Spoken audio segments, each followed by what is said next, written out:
There we go. The purpose of this, I guess, get together with lots of people, which is often inefficient, is because we want to discuss making a large, sweeping, cross-stage collaborative change to GitLab. The basic overview is incident management has used issuables or issues as like a base for getting incidents up and running. They've quickly outgrown them. Sarah got in touch with me and we started talking about, would it be beneficial for incident management to create their own first-class object for incidents and deviate from issues and just use portions of issuables like notes and conversations and that sort of thing? Or would it make sense to be in alignment with where project management group wanted to go with issue tracking as whole and make issues more extensible? And I think the latter is where we landed on what would be best for the product as a whole, because issues are not extensible enough for how our customers need them. And I think making them more extensible to solve for all of the use cases the instance has will force us to step back and look at how we can abstract some things from issues to make it more useful for other types of issues like bugs and defects.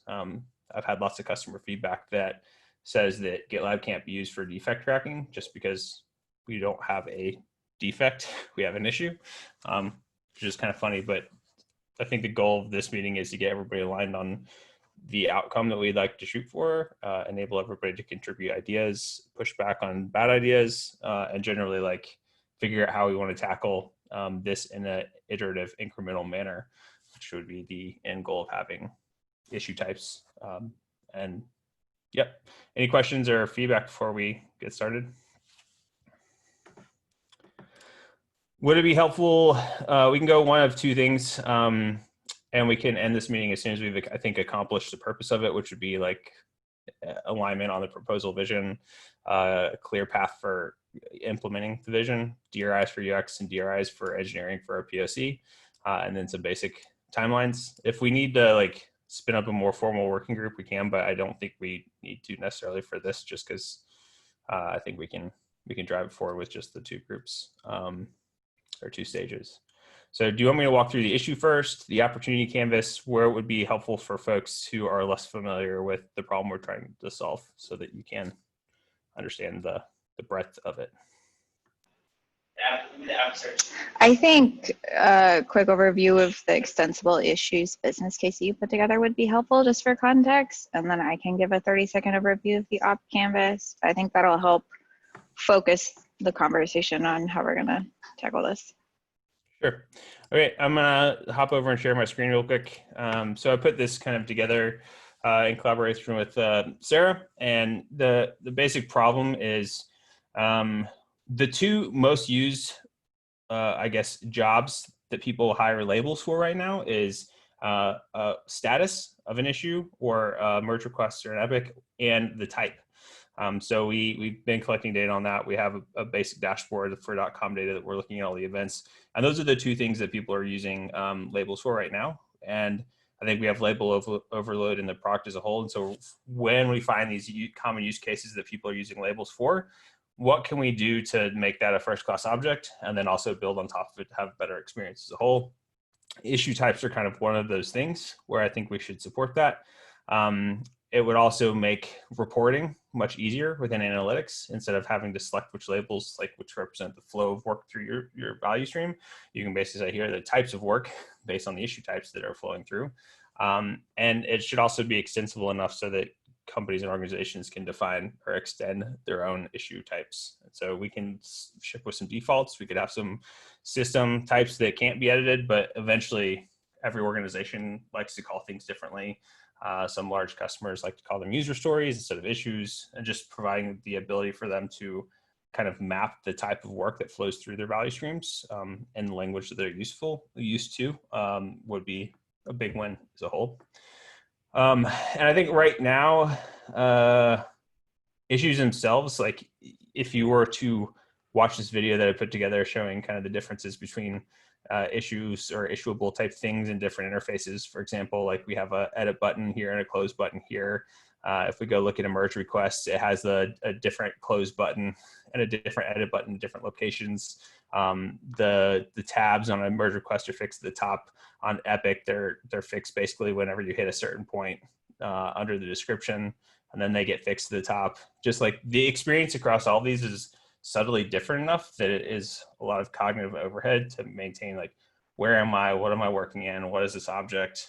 How does it relate to other things? And I think that's also some research that we surfaced when thinking through sticky headers for issues, and just like doing some customer interviews about how fragmented our UX is right now. So the goal is like make issues more extensible to the different types of things or jobs that they facilitate solving, which an incident would be one of them. A unit of work that, or a feature that needs to be delivered is another one. A defect is another one. There's all these different things that that they are used to solve for right now, and I think it's understanding those and building a good experience for each. And then when we look in terms of cross-stage drivers, the more mature stages have been advised to optimize for seeding less adopted stages, because the data basically shows us that the more stages per active namespace that are being used within a given namespace, the more likely they are to convert. So I think what was it, like every additional stage that gets adopted within a namespace bumps the conversion rate by 3 points. So like it's a pretty big win if we can get more people using more features, and issues kind of have the ability to sit in the middle of a lot of different things and bring a lot of different stages together into one like kind of interaction model, if that makes sense. I'll pause for a quick second. And does anybody have any initial questions about problem statement, high level business rationale?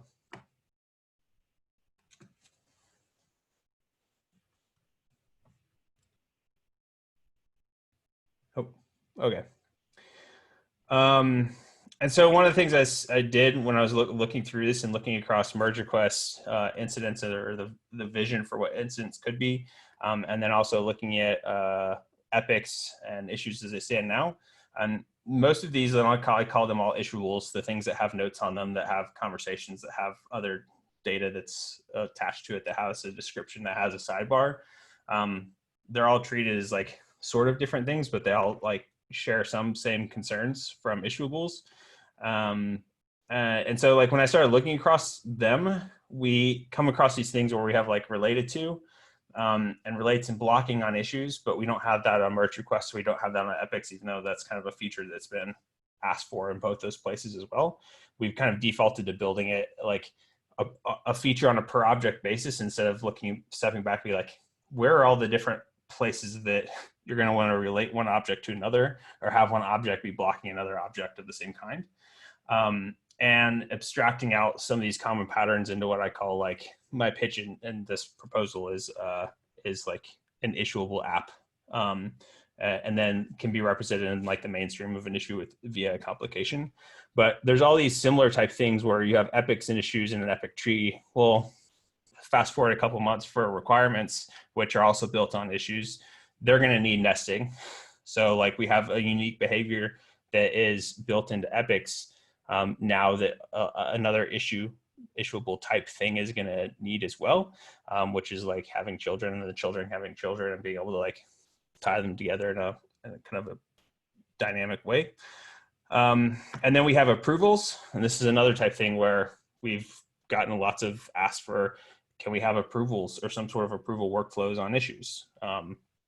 But that's been baked into like merge requests now. And to recreate the approval workflows on issues, we'd probably do some custom stuff. And then like the interactions and the user experience would deviate slightly, even though they probably don't need to. So I think the same with the design manager, where right now that's just on issues. There's work being done to put it on the merge request, but it also would be logical if it was on epics. And so if you step back and kind of look at these things that we keep duplicating and these different object types, we really need to, like, what I'm proposing is we step back and abstract those into like kind of standalone applications that can be attached to issuables and work the same across all of them. So instead of building a different experience for each object type, we build one experience for the job to be done, which would be like managing design or approving an object in a given workflow, or relating an object to another kind of object is like their own standalone mini jobs that have their own little mini applications. that then you can attach to different issues or issue types.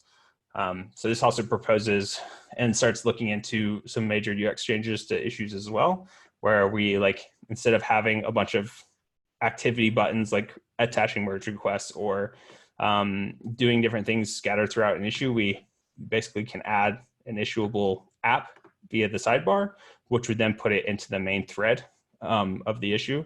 So by default, like an issue would just have a description and notes, and then if it had other data available from one of these issuable apps that was associated to it, it would then show up in the main thread. And kind of pulling on some of the inspiration from iOS or Apple's human interface guidelines for widgets and complications, I kind of wrote out some basic behaviors for how this could work, where, you know, if you have an issuable app like it related to, what do we show in the issue itself that's super actionable? And let's hide the rest that's not actionable and make that available like via a tab, right? So instead of having all of the merge requests ever associated to an issue or whatnot, you just show the ones that are open, or maybe the one that's open that has a review app attached to it. So it's shifting the UX from let's just like list everything and the relationships to let's make these widgets or complications on an issuable face like super interactive, action-oriented, action-driven, and based on like helping the user get the job done that the issuable app is designed for. Questions about that like basic abstraction and leap I took from custom things per object type to abstracting out common patterns or jobs to be done into like applications that get attached to issues. Gabe, just really quickly, can you kind of summarize what complications are? Yeah. So like I said, this is taking inspiration from, I think this is iWatch and how it works. So if you have an Apple Watch and you look at the face of it, you can customize the face of your Apple Watch with these different complications depending on what data that you want to see. And the data is usually actionable, right? So if I want to know what temperature is it outside, I can have a complication for the current temperature. When I click on that, it takes me to the weather app, right? So it surfaces the most important data that I want to know without me having to scroll or go anywhere else. But then it also makes it available for me to navigate directly to learn more about this specific thing in this context. And so when I think about a complication, I think about, let's say we have a full-on like issuable app or whatever that's available in a tab, like a design manager. That would be one of them. And let's say that there is one design that has been added or changed since the last time I was there. Maybe the complication that is down here in the card face or whatever basically shows like some sort of call to action to tell me that I need to go look at this thing because there's one new design there. It's that sort of thing where we think about shifting from just listing everything or hiding things from in a tab to surfacing things that are relevant with the single, that I could benefit from a single glance without having to dig deeper, but then a clear like user experience for transitioning into the deeper experience of design management or related and blocking issues or, you know, approval workflows or whatever the kind of thing is. Does that answer your question? Yep, makes sense. Thank you.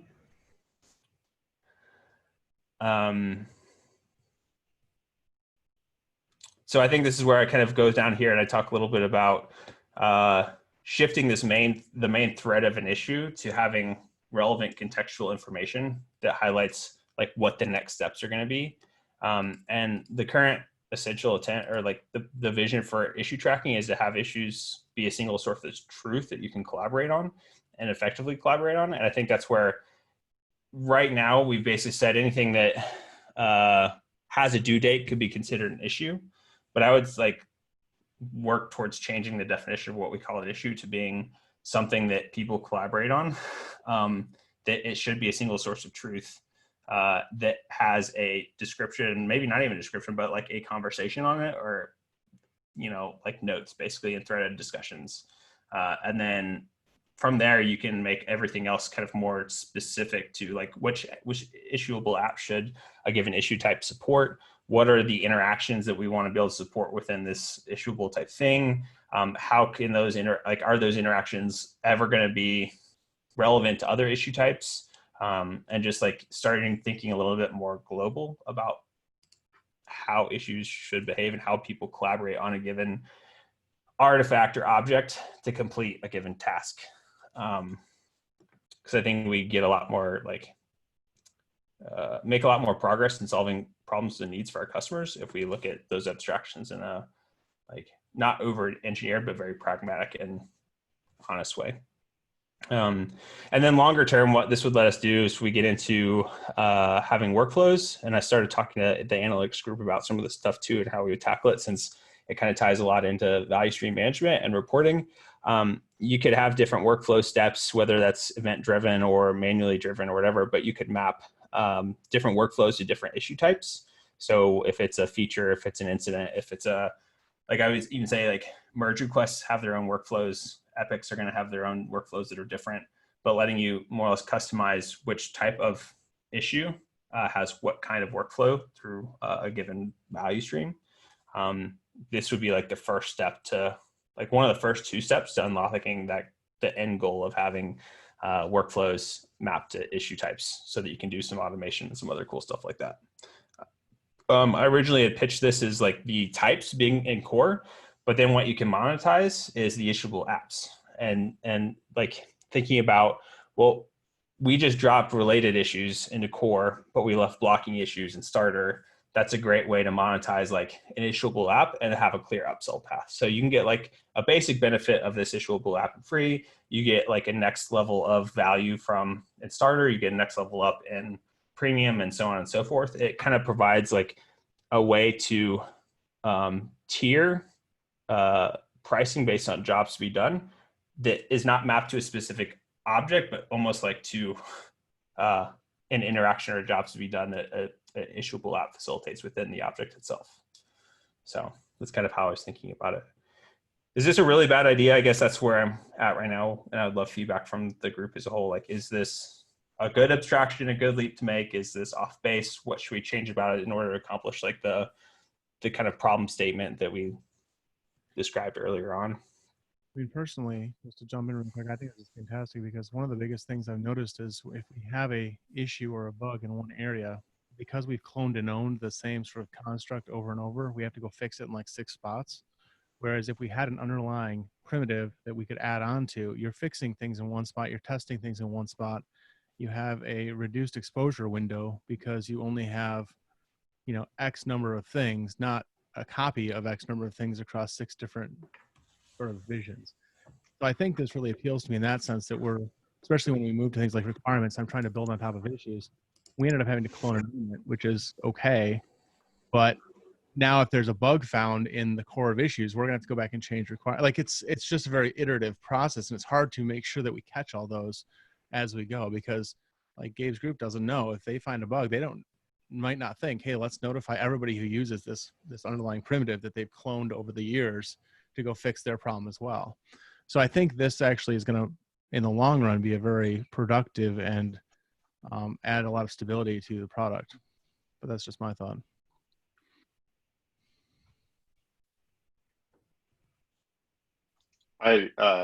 And hi to all of you who haven't met yet. I'm pretty new. My name is Jake, but I'm just 2 weeks into this, but this seems like a pretty massive idea, which is cool. I mean, it's exciting to think about and think through, but it's also horrifying to think about from a engineering perspective of the path from right now to what this would mean. But I think I don't know I don't know any of the relationships yet. I guess I need to gather a better understanding of issuable and what trickles down from that. Now it sounds like the kind of base level objects do, but a lot of the kind of underlying the thing you were abstracting into kind of these apps and complications doesn't. Am I understanding that correctly? Yeah, you are. I think the way that it works now is you have an issuable class that can be included in other objects that has some base stuff that comes with it. But then there's a lot of places where you have if merge request, then if something, then include this only here, and lots of weird conditionals that would, when you make a change. So a good example would be the sort by functionality on an issue. So I'll just share my screen right quick again and kind of show on an epic, when I look at my activity down here, I can see show all activity and that's it, right? Same, this is the basic gist. If I go look at an issue, for example, and I scroll down and I look under the description, I can sort by newest first, right? Which is just sorting the like the order of my activity feed. That's it.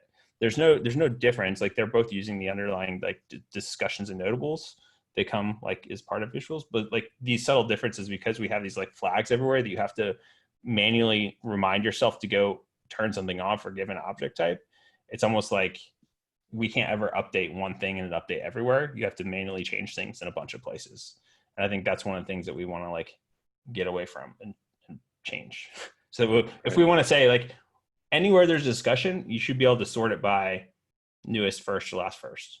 And we should be able to update that one place and work everywhere versus like the other way. Small detail, but it's just wanted to update in one spot and found out that it's been cloned and owned across 4 or 5 different places. So to change it everywhere and keep it consistent would require us to go into all these different areas to change it. And it isn't necessarily bad if you can identify all of those, but wouldn't it be nice to go off and change the labeled widget or whatever you want to call it, and it just updates everywhere, and now it's all the same. So you have the users have the same experience across everything instead of having these slight variations of the same experience, which adds confusion. Have we done any sort of audit to compare the different types of issuables and the differences between them? Is that documented in any one location? I think a comprehensive audit, no. I did a brief video tour, which is like more or less like highlighting the problem, but it's not a thorough audit. If we were to take it from an engineering stand and go like implement a fix, all the places that we would need to make the fixes, or, I think it's wide reaching, and I know it's scary, but it's like another example is epics have an underlying different sidebar than issues and merge requests, right? So like right now, the epics have a different label picker that is on the epic view and not the same one that's on the issues. And if we want to implement the pajamas label picker, then we have to go change it in 3 places. And it's the same interaction, which instead of just like passing a different query into like the thing to say like, here, query this, like you literally have to rebuild the same thing in 3 places, which I think is crazy. We kind of talked about the plan, and I don't think the ever to go out and change everything all at once. I think the point is this is something that would be an evolution over time. So like if Gabe and his team are going off and changing something for issues, not everybody has to jump on that same ship right away. But the next time you go to make a change to the epic or the label picker in epics, instead of updating the existing one that's different, migrate to the common one. And so over time, we'll see that the code will become more commonized as we go, and the underlying structure will become more like this over time. But I don't think anybody's saying, yeah, we got to go and change it everywhere all at once. That's not really a tenable fix. Correct. But as people go and make updates to these, I think we want to keep it in the back of our mind. Hey, if we're going to change it, let's change it to suit everyone, and then let them know, hey, next time you make a change, let's all jump on the same bandwagon, find these problems together, and integrate it at that point.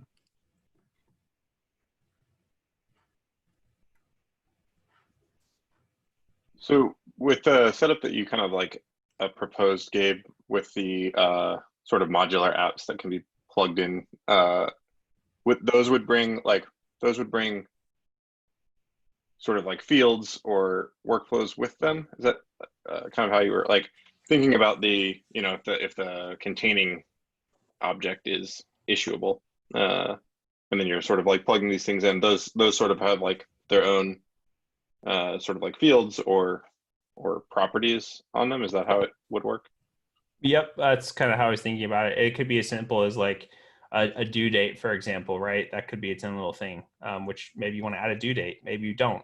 But like if I don't want to add a due date, don't always show me a due date, like an empty due date, basically. It's that sort of thing where, yes, and eventually this sort of model is probably what we would use, or like foundation we would use to eventually get to having custom fields or whatever. It basically like it would provide a clear context for any other stage to build something that integrates or interacts with an issuable in a standardized way, right? And I think that's the kind of thing, like instead of just like, oh, well, I'm now going to build this feature in Secure and we want to show it on an issue or merge request, I'm just going to like bolt it over here because there's some space and I think it works. Like I want to give other stages a clear framework and pattern for how to integrate into issues that's consistent with the bigger interaction model and user experience. So that's my goal. How we end up doing that and like how we iterate towards that and how we want to structure that from an engineering point. I mean, that's why I asked everyone here so that we could at least figure out what the first MVC was. But I think similarly, like we need to think big and then also boil that down to thinking really small. We have one real world use case right now that we need to solve for, which is incidents. And so maybe like it's a good opportunity for Sarah, for you to present your opportunity canvas. And then we can step back and be like, given this specific immediate need, how can we make the next smallest change to get us towards the bigger vision? So. Thanks, Gabe. Okay. So this is also linked. I'm just showing it for context in the recording, and you can dig into it, tag me in comments or questions that you have. But Amelia and I have been we have done tens of customer interviews over the last few months.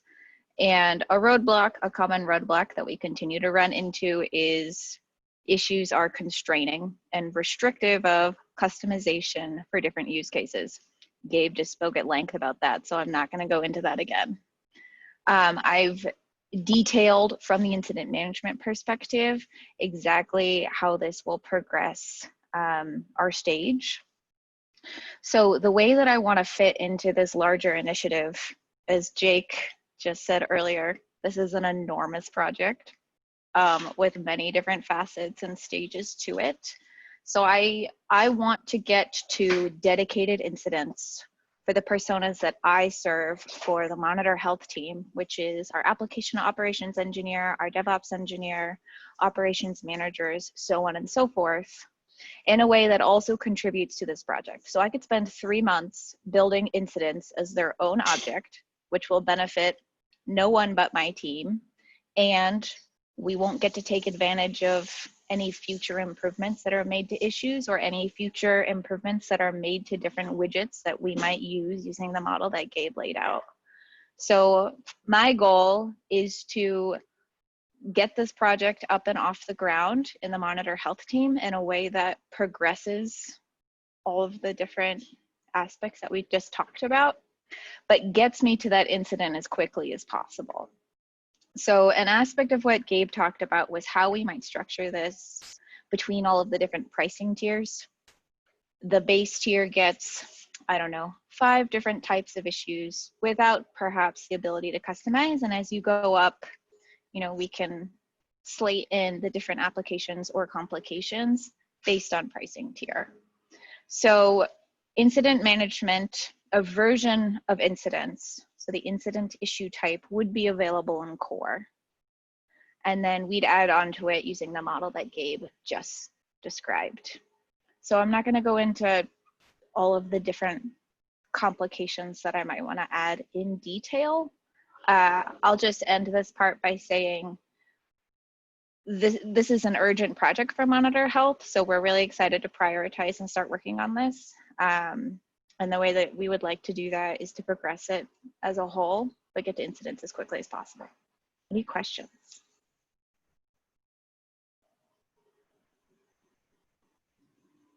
Awesome. Gabe, I'm going to hand it back to you.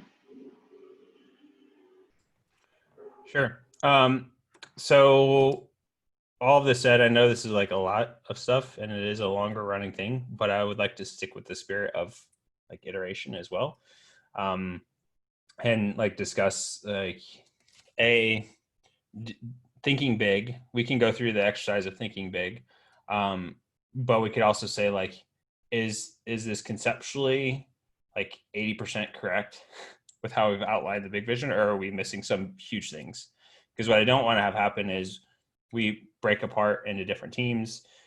We go slap on a drop down that lets you specify something as an incident, and then we do a bunch of one-off customizations for incidents. Like, you know, like I would like to work on it within like the broader framework goals, because I do also think it unlocks a tremendous amount of flexibility and business value down the road to be able to package these things in different ways within different tiers, without having to like rebuild a bunch of stuff.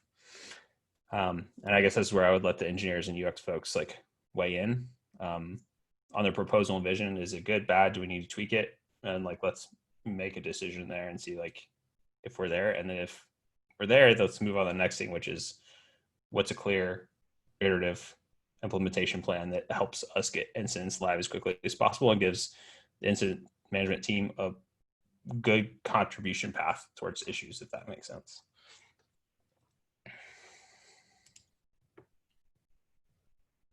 I'd probably defer to some of these other folks to weigh in before me, but I am like, it may be helpful to work backwards from sort of an iterative plan to how good the vision is, only because like it's hard to know looking at that very high level thing what the first step would be to get there, in a way that's not like rebuild all of issuables and from the ground up. So I, like, is there a path? I guess my question would be, is there like a path with the existing models to kind of like build the incident, since like it sounds like probably the first thing we need to get to is the incident, and solving that problem for incident management.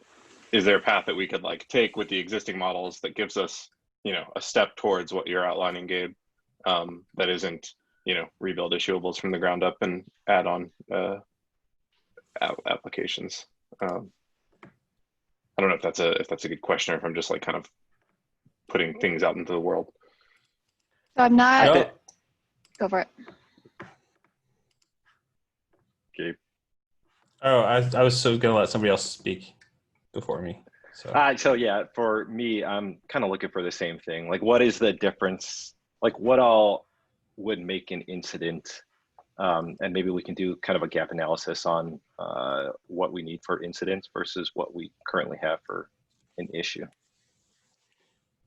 I just shared my screen. I think Sarah, you can correct me if I'm wrong, but I think this is one of like the vision type things. Yeah. I can talk through this really quick. Just full disclosure on this mock that you're looking at. This is a vision mock that Amelia and I put together for a certain type of user interview that we were doing. So if you're looking at this thinking, that's not possible, that's not consistent UX, that's not all of these things, this was visionary and not validated. Second part, we can talk through a number of different features on incidents. I wanted to share how I thought we might approach this. Which we can certainly look at the features that we want, but I think how we should tackle this is establish what a base issue is. So what does a base issue need to have? Does it need to have a discussion and a summary and an open closed field? And those things are required, and every single issue of any type will have that, and from there you add on complications. And then if we can establish that, we can establish how we want to save said issue in the database and how you establish a different type, then we figure out the model for adding complications. We don't have to figure those out all right now. We can be creating new types of complications 2 years in the future. But if we can establish the base, then my team can break off and build complications that are specific to incident management. Perhaps I'm missing some large assumption. Add a few points. Yes, thanks, Clement. Yeah, so I think it might be helpful to also tell kind of where we've gone. Right now, our idea of an incident is an issue with a label called incident, and we've kind of hit that point where we can't really go much further with issues, and hence this conversation. So there's really not too much we can do with issues at this point without trying to deviate towards this vision or kind of building our own, because we want to start building like better context for like links such as like Zoom meetings or Slack channels, as well as, you know, really understanding the alert details and so forth. I hope that helps. I do like Sarah's comment and like idea around like identifying what are the core parts of an issuable that will exist in every form and locking those down in a list, and then mapping out, you know, additions past that. I think that sounds like a really strong argument, like for a good next step. I agree. I was thinking the same thing, Keenan, but I feel like we have to take in the context surrounding issues as well, and how making these changes could potentially impact other issuables, or I feel like we could potentially cut ourselves off or paint ourselves into a corner. the introvert in me wants to take some time to review all of this information and think through it a little more thoroughly before making too many decisions or comments on a personal level. But I agree that just understanding the value of an issue and what it really has to offer to our users first and foremost is a good place to start.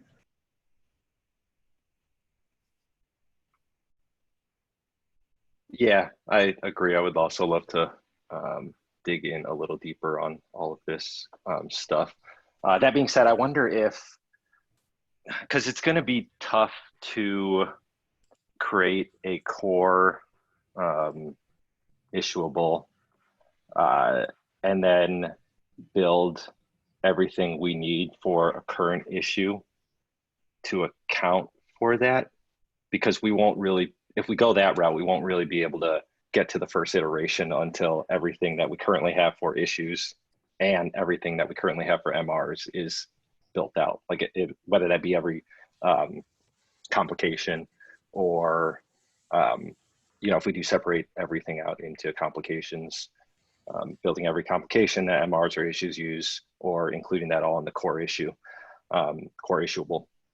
What if we were to say what we have for issues right now is the base and build out a framework on top of that to use complications? There's a ton of stuff that I want to remove from issues, like 6 or 7 features. But what you're saying is, I like what you said. I think that was a really helpful way of saying it. We need to establish what a base issuable has, and then we essentially need to convert. We need to draw a box around, okay, this due date, this is now a complication. How do we abstract that from the issue? Make that a complication. This health status, this is now a complication. How do we abstract that out? So we convert the issue as it is today into a set of complications that can then be added or removed, so on and so forth. Did I reiterate what you said? Did I miss any part of it? Okay. Yeah. And I wonder if we can do that iteratively though. So like from day one, an incident includes something like due date that is not really needed, but it's going to be there. In the future, we can turn that into a complication and then it'll be removed as part of incidents. Or do we need to get to a place where we really just have the core issuable complications included in an issuable? Wait, why can't issues be defined as they are today, and then like for Sarah's problem, just not show it? Yeah. So I think you can just not show it, but it's still there. Like behind the scenes, it would still be there. Over time, as we convert things over, it would no longer be there behind the scenes either. But to the user, it wouldn't change. She's just not going to show it. Yeah, so like I think a good example of kind of like a little inspiration here is thinking about like at the very bottom, a Trello card is like a good example. You can attach at this point so many different things to it from the power-ups. You can attach spreadsheets, you can attach like databases, like tickets from other services. But at the end of the day, like there's nothing here in the main thread except for a title, a description, and activity. And then if you want to add things to this, then you can specify the thing where Trello, there is no type of card in Trello. So like the natural extensions, let's say we take issues as they are today, you can attach these things to it. But if it's a type of incident, you can't add certain things to the card, like because that's not part of it. Like maybe you don't want to have a due date, or maybe you don't want to have like a, you know, whatever it is. That's where the type itself can define what it wants to use from the base issue, but everything in the base issue is always there and available to everywhere. So that way, like the base doesn't care about how it's being consumed. The consumer is the thing that specifies which part of the base it wants to use, which it doesn't, basically turning things on and off.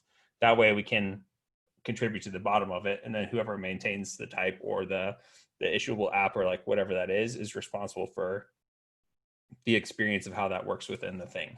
If that makes sense. Yeah, I like Gabe and I kind of walked through that. That makes a lot of sense to me, because then it allows us to, one, maintain some flexibility, and like you said, add to the bottom, and then adoption can come from different issuable types in the future as they may need it or as they see customer requests for it.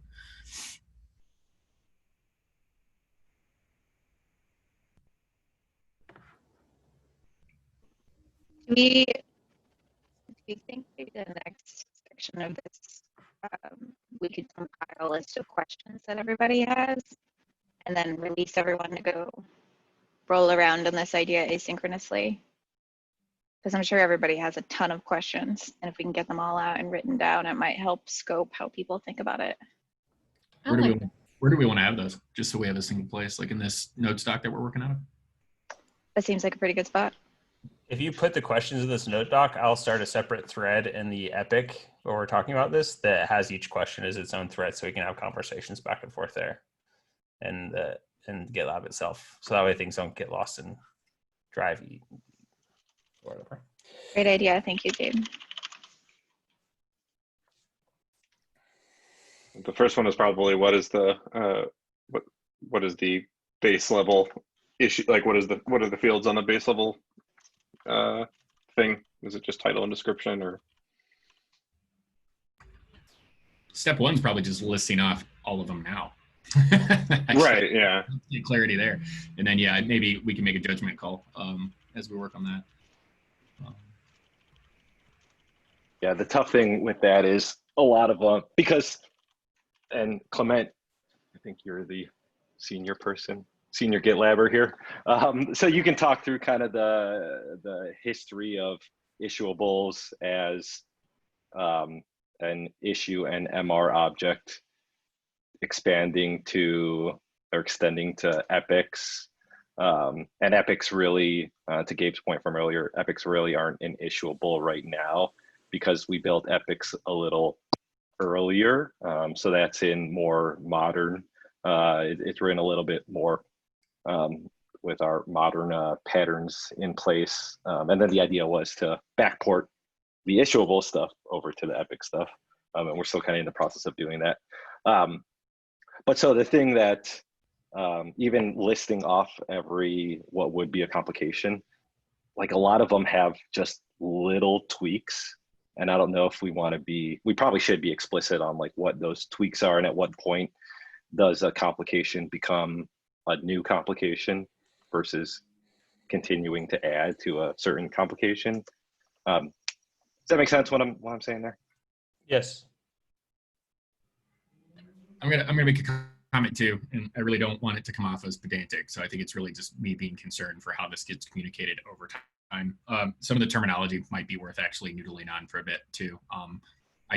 Issuables, I struggle with that word simply because issue as in and of itself is such a loaded term with so much tribal knowledge, document knowledge, thoughts. I think we should just maybe think about what we call that. And even the term like complication, like I think maybe modules or features or additions or something, complications has a negative connotation to it. And I know, again, that sounds a little pedantic, but like we have prospects we talk to who don't want to use plan because issues sound like a bad thing and they can't sell that upstairs. Right. So I think we just need to be a little cognizant, even if it's just an internal communication standard of like what we're calling some of this. But yeah, we can talk about that in the doc too. I think that's great feedback. I don't like the words either. I just didn't get creative. Yeah, no fault. We're getting on the table. We're getting started. But like as soon as I heard issuable and complication, I like had to reboot my thought process. Like, wait, do I actually know what call I'm on? Okay, now I'm on track. Invite everybody to add questions to the doc. Type your questions in the doc. There's a bunch of smart people on this call. I'm sure you have more than 4.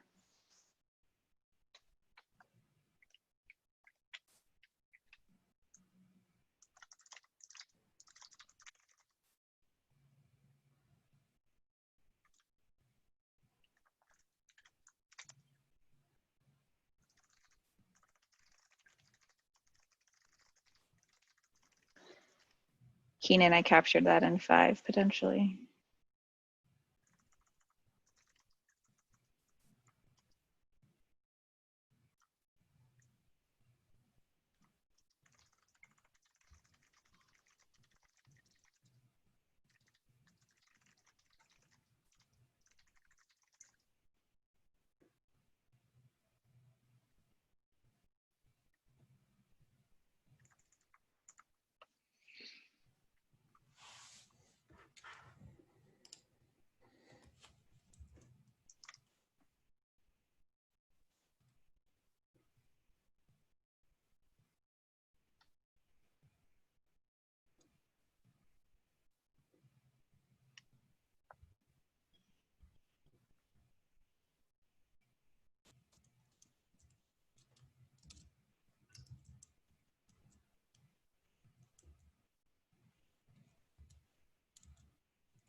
I had a question about what Amelia is asking.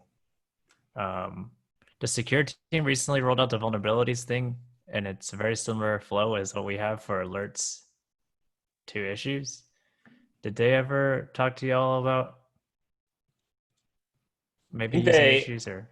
Yeah, I think they cloned Epics actually, and I encouraged them not to, but I think they decided it would be the fastest path there forward. I'm pretty sure it was Epics that they ended up cloning. I think that was like not long after I started GitLab, so I didn't know how hard to push. But we can double check and make sure that they didn't use some of the other that they basically created their own base classes, because I'm pretty sure that they did.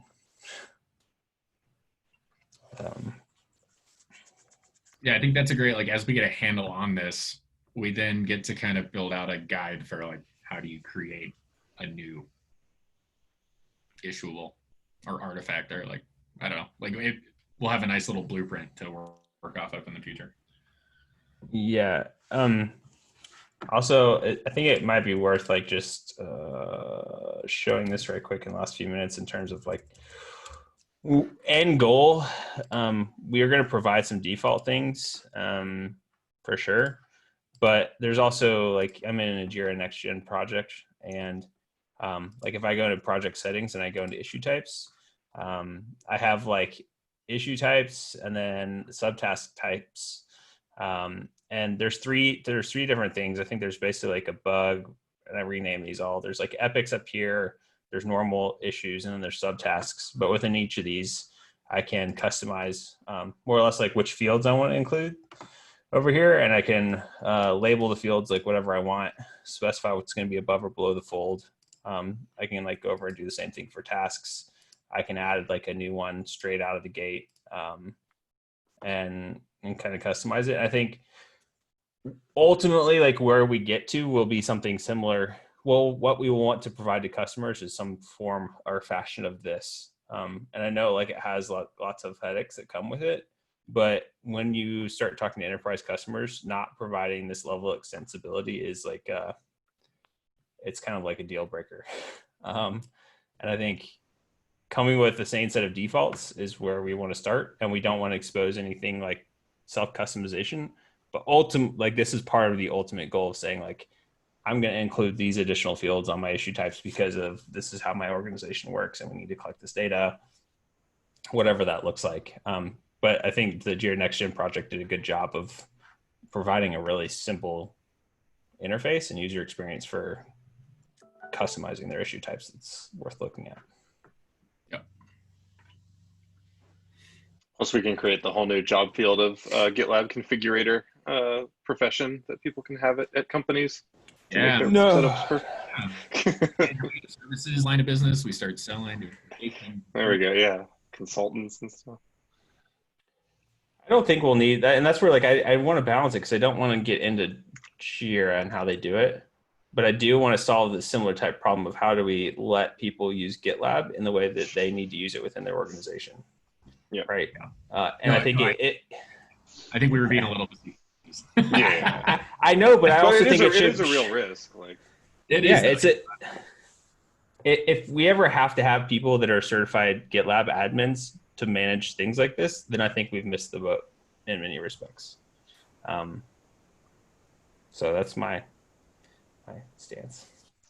Do we want to come up with, so as Jake pointed out, health group has some urgency around this. I'd like to get to the point where I can understand how we can progress and if it's going to be possible to do it in some reasonable amount of time.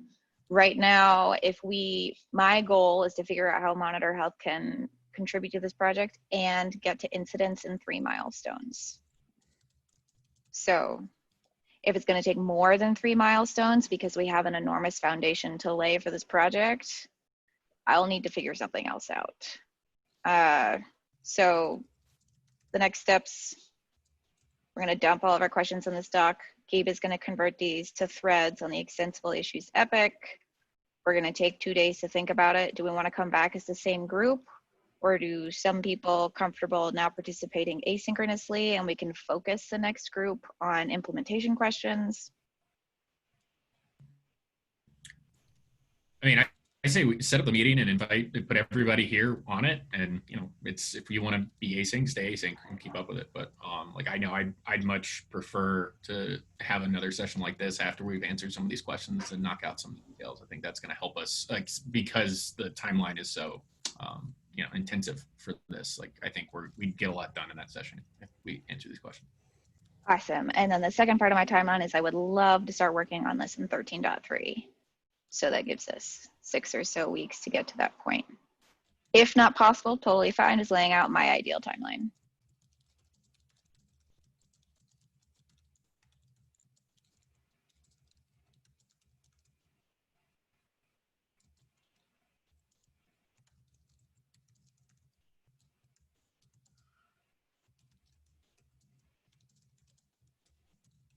Did you say 13.3? Yeah. Okay, cool. So I think we could do that. So do you want to have the same like meeting next week, and we can have a week cycle to collaborate asynchronously, then come back and like make a decision. So I think what we don't have to solve everything, but we just have to solve like what's the first small step that we can do to get incidents live that fits within this bigger thing. And then what's the best way that we can tackle that so that there are clear implementation paths as we continue to like sort through like the bigger frameworky type stuff. So yeah. That sounds great. I'm going to schedule this for the same time, same people next week. And then engineering managers, if you, as you think through these questions, have engineers on the team that you think would be helpful to contribute to the discussion, feel free to pull them in. Yeah, that's going to be like the estimation, even if like we're not, we know it's a swag, but I think that is going to be a big part of this conversation, is getting to some level of high level estimation. That's not our normal work breakdown process that we do, just to drive clarity and try to give Sarah an honest answer.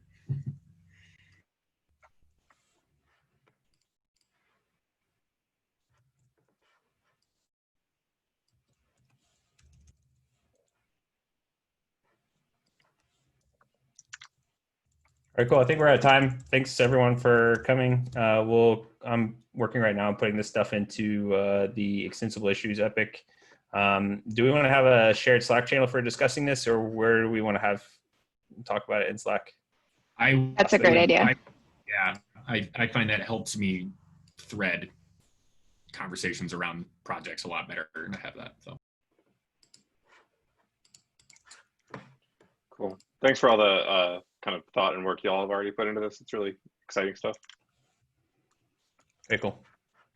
I will create a Slack channel and ping the plan channel and the health channel with links in.